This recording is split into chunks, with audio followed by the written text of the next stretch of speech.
Hello guys, आपका स्वागत है अनुराग चौहान के यूट्यूब चैनल पे।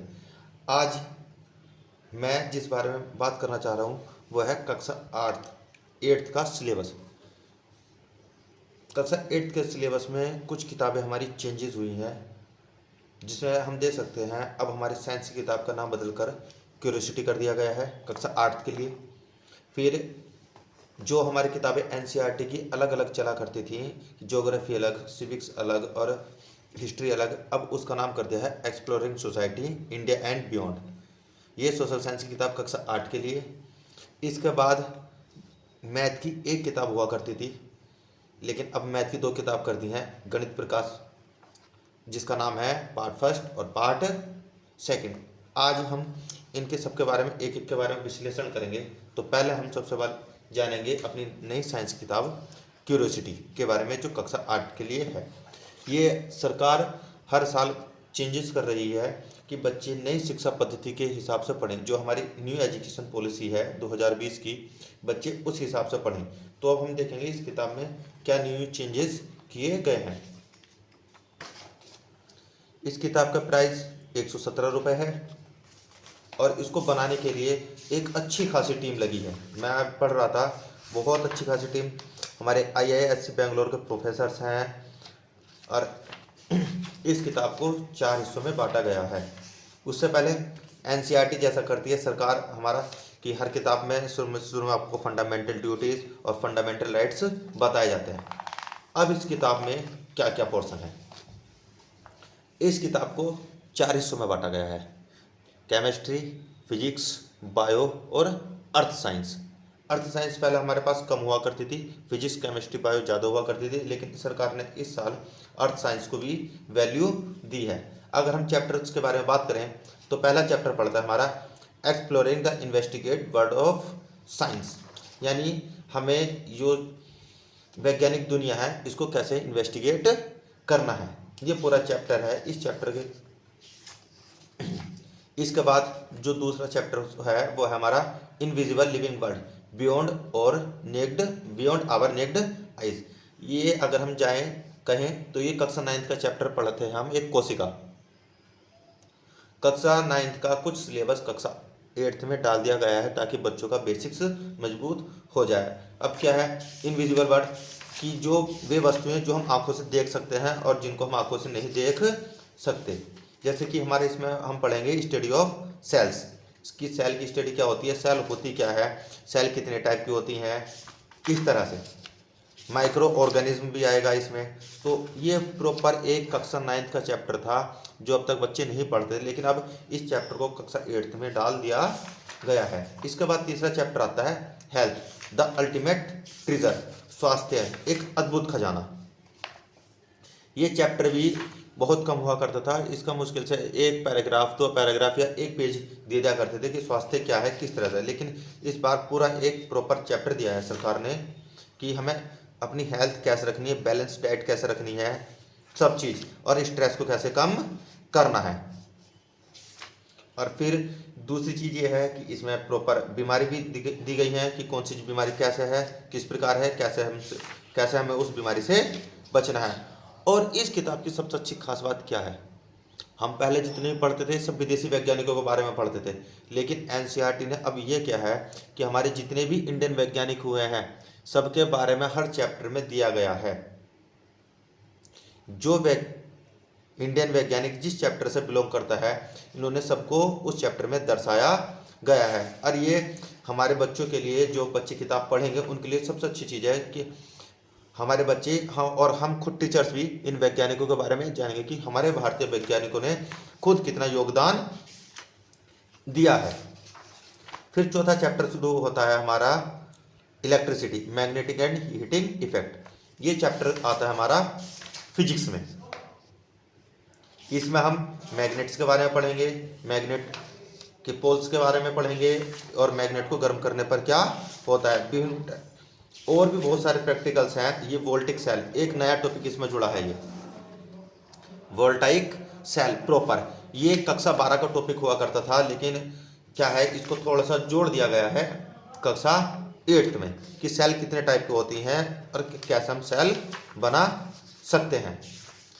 इसके बाद जो चैप्टर आता है वो आता है एक्सप्लोरिंग फोर्सेस, यानी बल। बल क्या है, बल कितने प्रकार के होते हैं, किस तरह से कौन सा बल क्या लगता है। ये कक्षा 8 में पहले भी था लेकिन अब भी है, लेकिन अब इसमें एक्टिविटी हमारी थोड़ी सी ज़्यादा जोड़ दी गई है। क्यों, न्यू एजुकेशन पॉलिसी यही कहती है कि बच्चों को सिखाएं, पढ़ाने से ज़्यादा सिखाएं, क्योंकि बच्चा खेल खेल में बहुत सारा कुछ चीज़ें सीख जाता है। इसके बाद जो चैप्टर शुरू होता है वो शुरू होता है प्रेशर, विंड, स्ट्रोम एंड साइक्लोन, दाब, हवा, तूफान और चक्रवात। ये चैप्टर भी पहले थोड़ा सा कम हुआ करता था, लेकिन सरकार ने इस बार इसका प्रॉपर एक पूरा का पूरा चैप्टर डाला है कि ये चारों चीज़ होती क्या है, प्रेशर क्या होता है, और साथ में बहुत सारे प्रेशर के विभिन्न टाइप के हमारे एग्जाम्पल। इसके बाद जो चैप्टर आता है वो आता है हमारा पर्टिकुलेट नेचर ऑफ मैटर। ये भी कक्षा 9 का चैप्टर था। सरकार ने इस बार केमिस्ट्री के 2 चैप्टर कक्षा 8 में डाल दिए हैं कक्षा 9 के। Particular nature of matter, matter का मतलब होता है पदार्थ, पदार्थ की प्रकृति, पदार्थ होता क्या है, किस टाइप के पदार्थ होते हैं, आसपास की चीज़ें हमारी किन किन पदार्थों की बनी हुई हैं। जैसे कि हमें पता है कि मैटर के हमारी 3 स्टेट होती है, सॉलिड, लिक्विड और गैस। उनको आइडेंटिफाई करना, फिर उनके बारे में टोटल इंफॉर्मेशन कलेक्ट करना कि कौन सी चीज़ क्या है, किस तरह से बिहेव करती है। इसके बाद जो हमारा चैप्टर आता है वो आता है नेचर ऑफ मैटर, मैटर की प्रकृति। अब इसमें हम पढ़ेंगे एलिमेंट, कंपाउंड एंड मिक्सचर, तत्व, यौगिक और मिश्रण।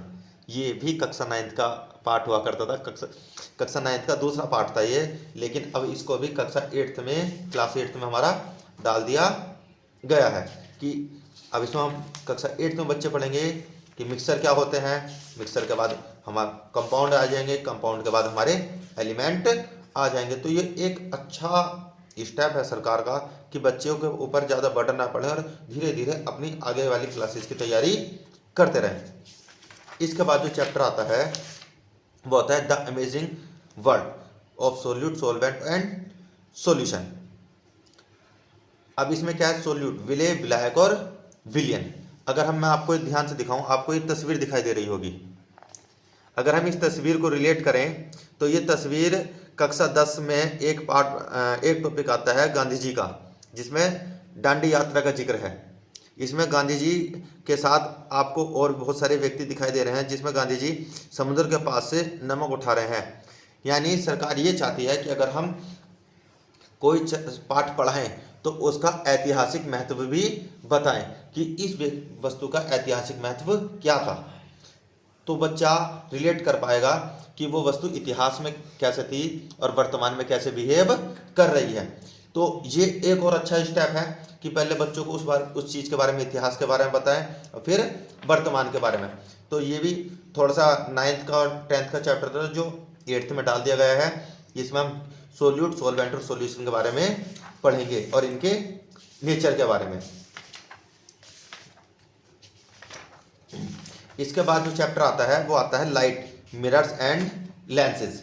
ये फिजिक्स का चैप्टर है, प्रकाश, दर्पण और लेंस। हमारे लेंस कैसे होते हैं, किस तरह से हम बिहेव करते हैं, कैसे हम अपना चेहरा देख पाते हैं, प्लेन मिरर क्या होते हैं, कॉनकेव मिरर क्या है, कॉन्वेक्स मिरर क्या है, किस तरह से लाइट रिफ्लेक्ट करती है, कैसे लाइट बिहेव करती है, ये सब कुछ इस चैप्टर में हमारा आ जाएगा। कि बच्चों के चश्मे क्यों लगते हैं, चश्मे लगने का सबसे बड़ा कारण क्या है। इसके बाद हमारा शुरू होता है अर्थ साइंस। जो हमारा सरकार ने इस बार नया पोर्शन डाला है वो डाला है अर्थ साइंस। इसका पहला चैप्टर होता है जो इस किताब में दिया गया, chapter number 11, keeping time with the skies. अब इसमें जो है हम पढ़ेंगे पेजेस ऑफ मून, मून की कलाएं।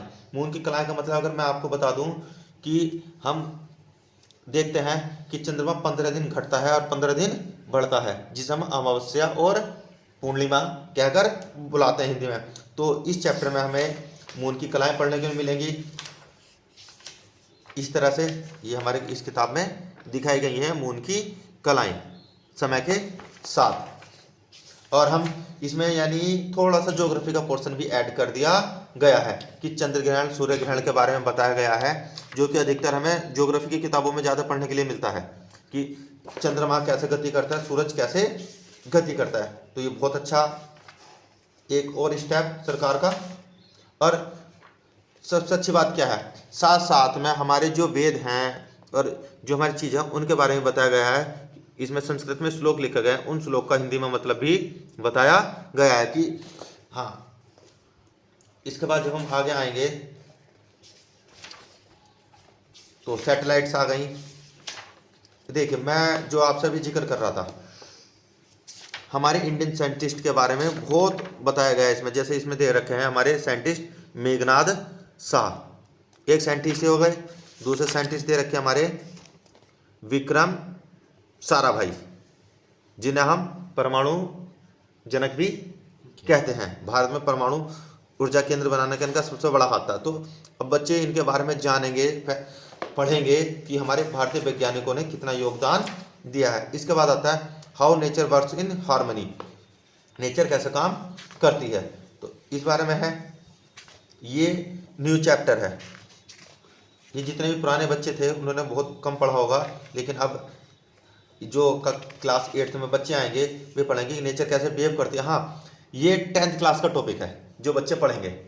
इसमें 10th क्लास में बच्चों के पास एक आखिरी में चैप्टर होता था साइंस में हमारा पर्यावरण, उसमें पढ़ते थे फूड चैन, खाद्य श्रृंखला, कि घास को टिड्डा खाता है, टिड्डे को मेंढक खाता है, मेंढक को सांप खाता है और सांप को चील खाती है। तो इसमें प्रॉपर क्लास 8th में ही वो फूड चैन बच्चों को बता दी गई है कि ये फूड चैन हमारी है। तो ये क्लास 8th से ही बच्चों को स्किल डेवलप करी जा रही है कि ये चीज़ हमारे नेचर में चलती कैसे है। प्रॉपर क्लास 10th का एक टॉपिक क्लास 8th में दे दिया गया है। इसके बाद लास्ट चैप्टर जो आता है इसका आता है our home earth, a unique life sustaining planet. अब इसमें अर्थ के बारे में बताया गया है। ये क्लास 6 का ज्योग्राफी का पहला चैप्टर है, जिसमें अर्थ और उसके प्लैनेट्स के बारे में, सोलर सिस्टम के बारे में बताया जाता है। लेकिन ये क्लास 8th में डाला गया है। पोजीशन ऑफ अर्थ आ गई, सैटेलाइट कैसे काम करती है, इसमें मेनली सैटेलाइट, और जिसमें सबसे ज़्यादा हम पढ़ेंगे हमारे पास दो तरह की लाइफ होती है, एक वाटर लाइफ, एक अर्थ लाइफ। और वाटर लाइफ का मतलब होता है जो पानी के अंदर जीव जंतु रहते हैं उनकी लाइफ साइकिल कैसा है, और जो धरती पर रहते हैं उनका लाइफ साइकिल कैसा है। इस चैप्टर में ये चीज़ दिखाई गई है। और क्लास 8 में जो चैप्टर आता है हम पढ़ते हैं रिप्रोडक्शन का, वो एक इसमें टॉपिक दे दिया गया है सबसे आखिरी में।